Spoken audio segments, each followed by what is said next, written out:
Luc, chapitre 13. À ce moment-là, quelques personnes qui se trouvaient là racontèrent à Jésus ce qui était arrivé à des Galiléens dont Pilate avait mélangé le sang avec celui de leur sacrifice. Jésus leur répondit, « Pensez-vous que ces Galiléens étaient de plus grands pécheurs que tous les autres Galiléens parce qu'ils ont subi un tel sort? Non, je vous le dis. Mais si vous ne changez pas d'attitude, vous périrez tous de même. Ou bien ces 18 personnes sur qui la tour de Siloé est tombée et qu'elle a tuées, pensez-vous qu'elles étaient plus coupables que tous les autres habitants de Jérusalem? Non, je vous le dis. Mais si vous ne changez pas d'attitude, vous périrez tous de même. » Il dit aussi cette parabole. Un homme avait un figuier planté dans sa vigne. Il vint y chercher du fruit et il n'en trouva pas.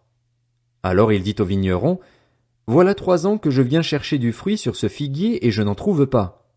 Coupe-le. Pourquoi occupe-t-il la terre inutilement? » Le vigneron lui répondit, « Seigneur, laisse-le encore cette année. Je creuserai tout autour et j'y mettrai du fumier. Peut-être à l'avenir donnera-t-il du fruit. Sinon, tu le couperas. » Jésus enseignait dans une des synagogues le jour du sabbat. Or il y avait là une femme habitée par un esprit qui la rendait infirme depuis 18 ans. Elle était courbée et ne pouvait pas du tout se redresser. Lorsqu'il la vit, Jésus lui adressa la parole et lui dit, « Femme, tu es délivrée de ton infirmité. » Il posa les mains sur elle. Immédiatement elle se redressa et elle se mit à célébrer la gloire de Dieu. Mais le chef de la synagogue, indigné de ce que Jésus avait fait une guérison un jour de sabbat, dit à la foule, « Il y a 6 jours pour travailler. Venez donc vous faire guérir ces jours-là et non pas le jour du sabbat. » Le Seigneur lui répondit en ces termes, « Hypocrite, le jour du sabbat, chacun de vous ne détache-t-il pas son bœuf ou son âne de la mangeoire pour le mener boire? Et cette femme, qui est une fille d'Abraham et que Satan tenait attachée depuis 18 ans, ne fallait-il pas la délivrer de cette chaîne le jour du sabbat? » Ces paroles remplirent de honte tous ses adversaires, et la foule entière se réjouissait de toutes les merveilles qu'il faisait. Il dit encore, « À quoi le royaume de Dieu ressemble-t-il et à quoi le comparerai-je? Il ressemble à une graine de moutarde qu'un homme a prise et plantée dans son jardin. Elle pousse, devient un grand arbre, et les oiseaux du ciel habitent dans ses branches. » Il dit encore, « À quoi comparerai-je le royaume de Dieu?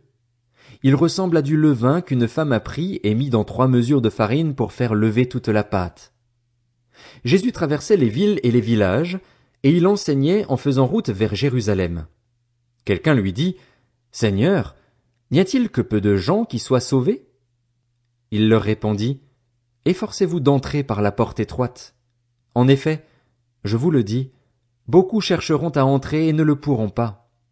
Quand le maître de la maison se sera levé et aura fermé la porte, vous qui êtes dehors, vous commencerez à frapper à la porte en disant, « Seigneur, Seigneur, ouvre-nous !»